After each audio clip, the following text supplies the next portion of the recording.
Greetings and welcome back. It's your host, Gabe Morales. Previously, I covered the Aryan family in my Northwest Aryan Gangs Part 1 video, but thought that I'd give you a quick update on a more recent case involving them. A massive amount of drugs, guns, and money seized in a multi-state bust in Washington and Arizona. 27 people now indicted after a long investigation into connections between a white supremacist prison gang and Mexican cartels.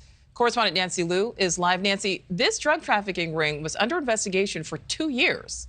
That's right, Nicole. It's quite a big bust. A blitz of arrests began over a week ago with 24 people taken into custody, and the search is on for 3 more. It follows an extensive investigation which uncovered what may be a growing partnership between the powerful Sinaloa cartel and a white supremacist prison gang known as the Aryan Family.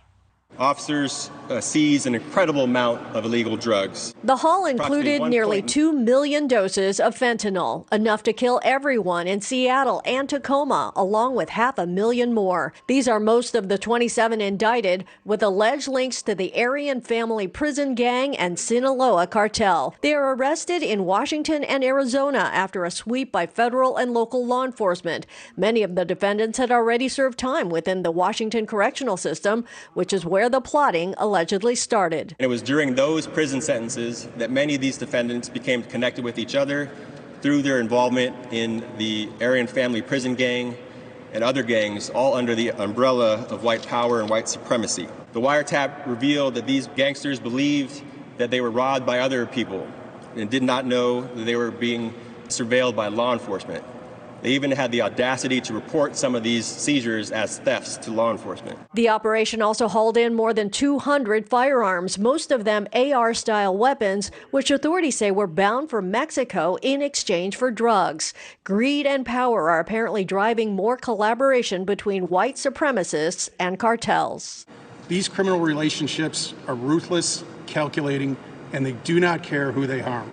As you may recall, the Aryan family was stamped by former federal Aryan Brotherhood member Kenny Tuka, who was president of the Lifers Club at the Washington State Penitentiary back in the late 1970s, and was sent to the feds. I think I stated previously that Tuka was part Filipino. He may have been Indipino, but I want to clarify here that he was part Native American via his father's family and was enrolled with the Wintu tribe.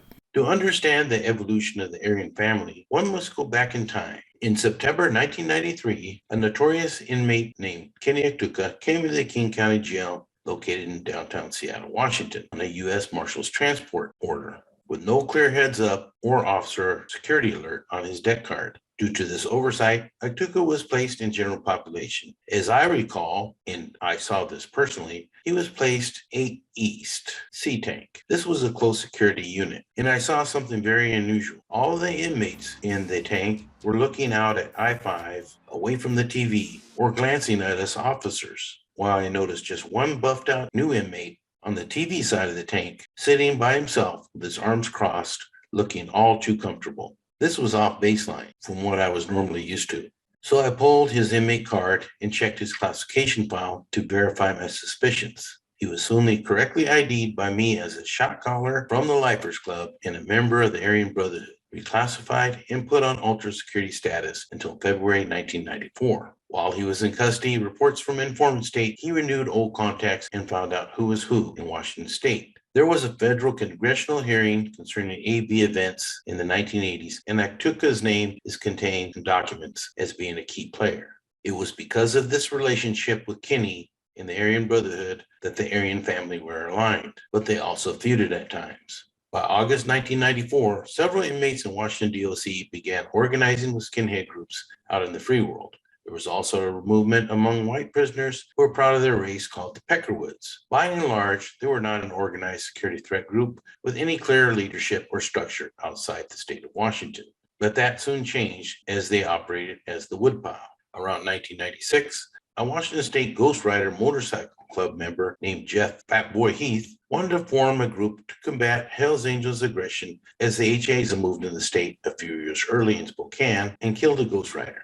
The club was dying out. It was in disarray and a former shell of itself. Heath wanted to have a white protection group within the Washington Department of Corrections and return control of the institution back to whites, as they did back in the days of Concrete Mama. Eventually, he dropped the idea, but it was picked up by another inmate from Washington and Nevada who knew both Aryan warriors in Nevada and Aryan Brotherhood members in California and the feds. This was Richard R.C. Carmichael, who, with the blessings of Atuka, was joined by Atuka's former federal BOP cellie, David Davidson, who I personally interviewed at length, and a former Marine convict called Tex Turner. For multiple AF informants, these three individuals made up the original 3 teardrops on the official AF patch. After the Aryan family was created, Carmichael also created the Tratha Wotan, and he was no longer considered in charge of the AF, as many members felt that he was only using the group for his personal gain. The new AF council began to recruit, gain strength, and prey on sexual offenders, rapists, and weaker inmates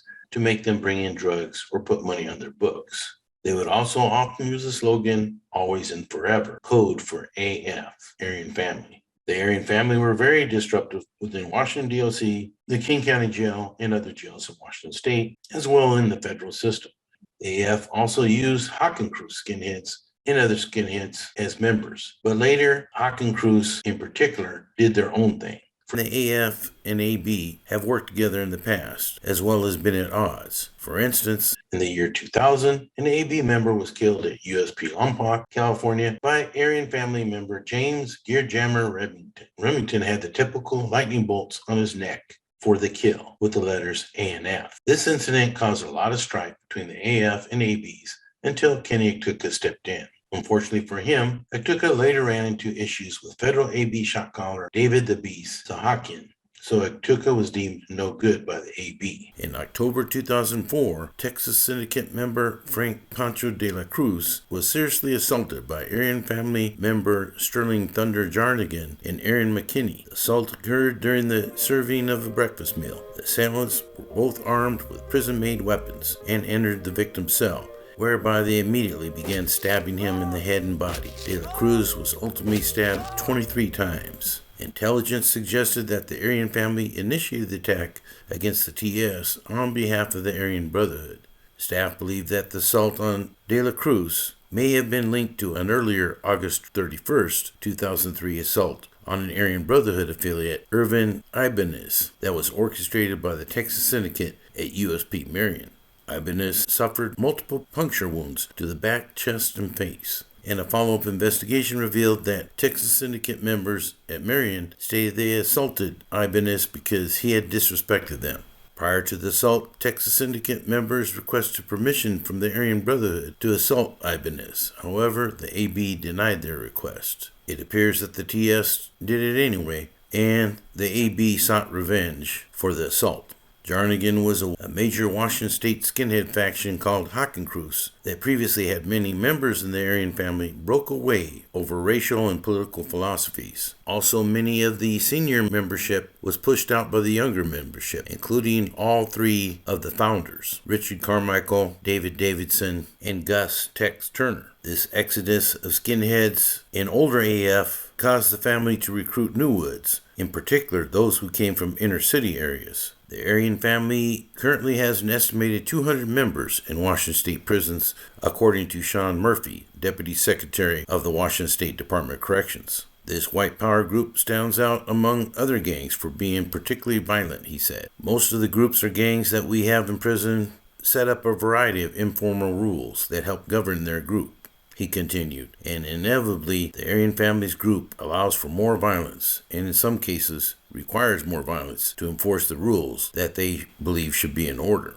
And they have also made a habit of making sure that no one disrespects them. For instance, prison authorities accused James Caveman Curtis, a skinhead from Yakima, Washington, who was also a member of the Aryan family, of leading a brutal assault against James Wilkerson, an African-American prisoner, and carving the initials AF into Wilkerson's back. It was said this was done as the victim had disrespected the Aryan family. Another AF member, Daniel Goldstar Johnson, stabbed a white inmate at Clown Bay Correctional Center in August of 2013 for disrespecting the gang. If members try to leave the gang, they may assault them or even try to kill them, such as what occurred to longtime former AF member Troy Carpenter. A lot of people in the comments section have asked me, why don't you interview some real gang members or former gang members? Actually, I've interviewed thousands and thousands over several decades, going back to the 1970s. However, many of them are very leery about appearing on camera. However, I recently interviewed a former Aryan Family member named Justin, who agreed to tell us a little bit about the Aryan Family, not to brag and boast, but to show how many of these prison gangs state they're about brotherhood, but actually end up mostly attacking their own brothers. And so then, did you ever join a prison gang? Yes. So when I first went to the system, by that time I'd kind of progressed in my, I guess you would call it, career in the life. And I had a pretty good understanding of what was going to happen, right? Even though I was from Seattle and I hung out with a lot of, African American gangs, stuff like that as an adult, when I got to the system, I knew I had to ride with my people or my race. At first, the skinheads tried to kind of pull me in, and I did not vibe with their or get along with their way of seeing things. So I quickly kind of got pulled under the AF wing. So Troy Carpenter is one of the guys that pulled me in under his wing back in 2006. And Yeah. so Troy Carpenter brought you into the Aryan Family. How did he approach you? How were you inducted into that organization?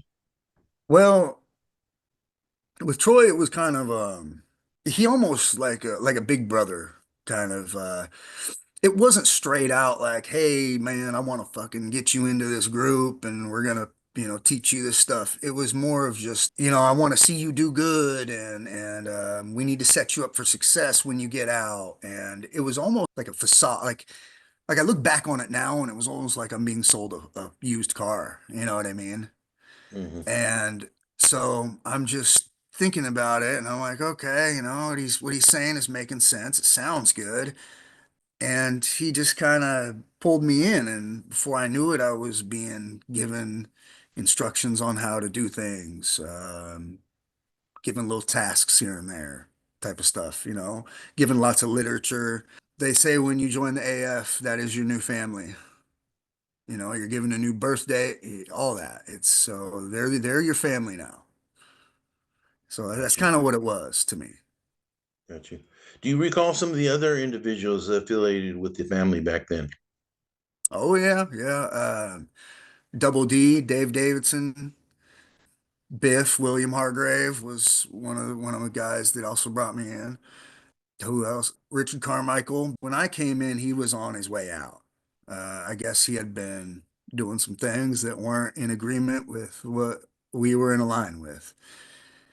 So a gentleman by the name of Dan Reck was taking over. He was kind of pushing out the older generation, changing up a lot of stuff.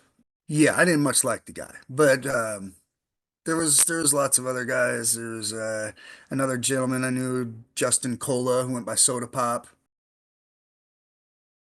Ian Perry went by Harley.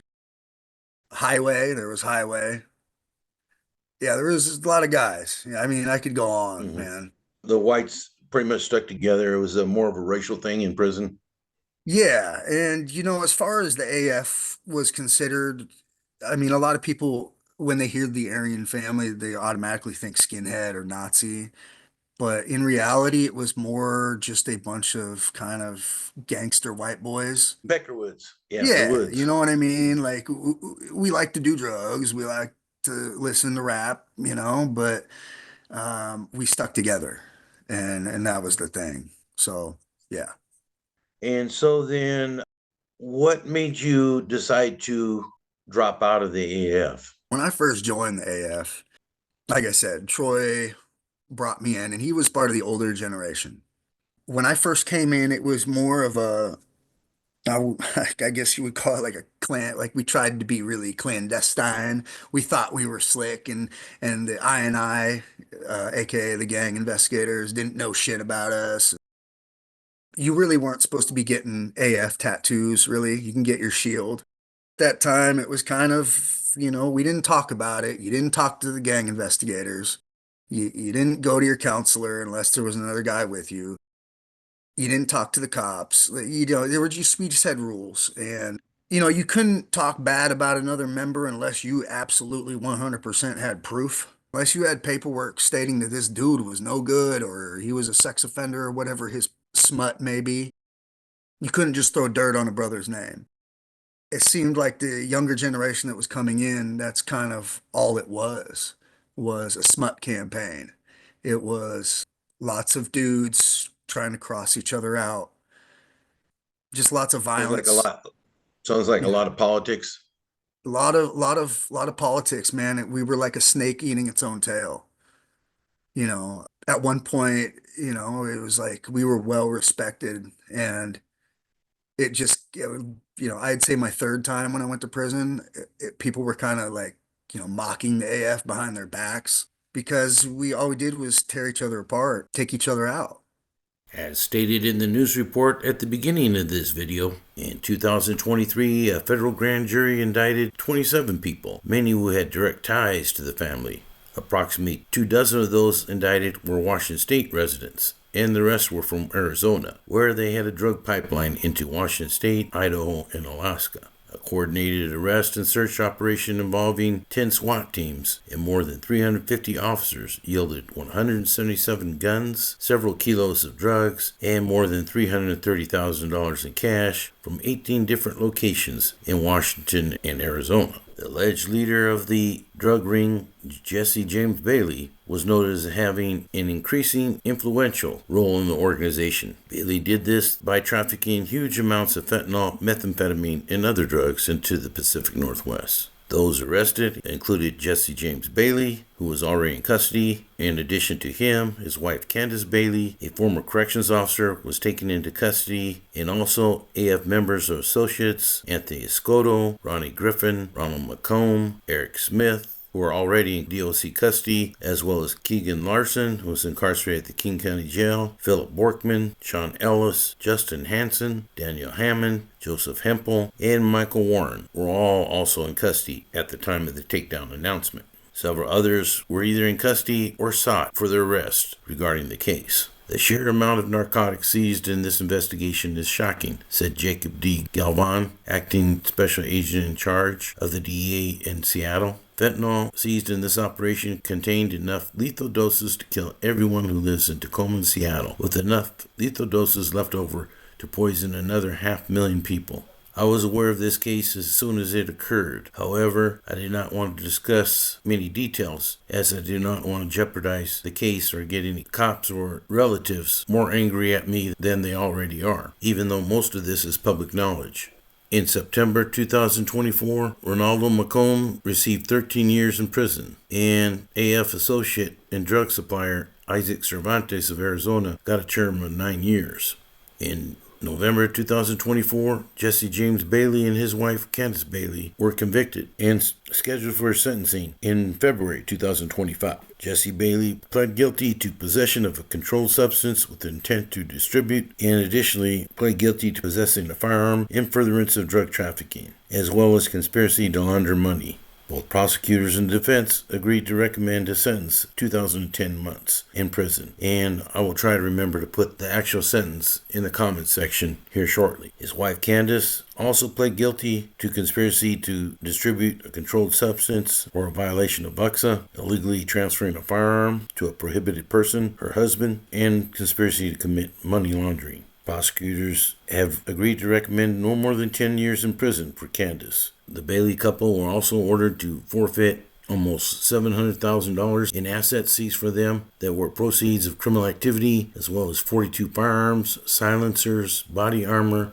ammunition, scopes, and tripods seized from storage lockers and from their residence. They also agreed to forfeit dozens of pieces of jewelry worth tens of thousands of dollars, as proceeds of their criminal conduct. And finally, the Baileys also admitted in their plea agreements how they laundered their drug proceeds through various casinos and bank accounts. This month, January 2025, Thomas Carver, the second in command of the drug trafficking organization connected to the Aryan family, was sentenced to 12 years in federal custody. The Aryan family has been around now for over 30 years, and it is unknown what the impact of this case will have on them.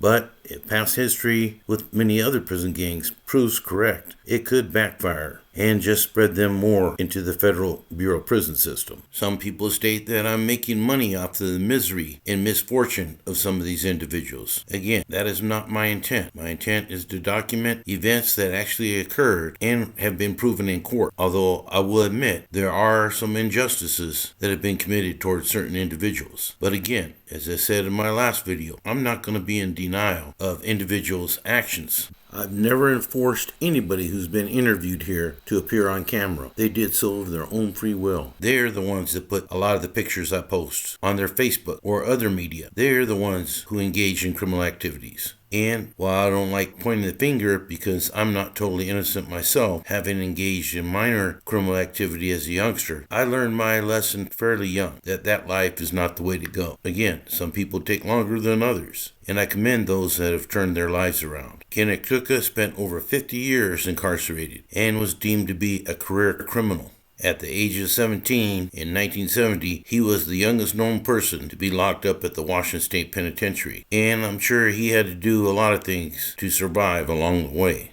I understand that he finally was released in recent years, but was returned to custody. I'm not sure for what, but I'm sure it hasn't been an easy road for him. I do wish him the best, and that he stays on the right path, as well as anybody else out there who has lived that life and has tried to redeem themselves. I hope this short video gives you a better idea of the history of the Aryan family and issues surrounding this recent case. For now, this is Gabe Morales signing off. Gangsters, cops, and politicians.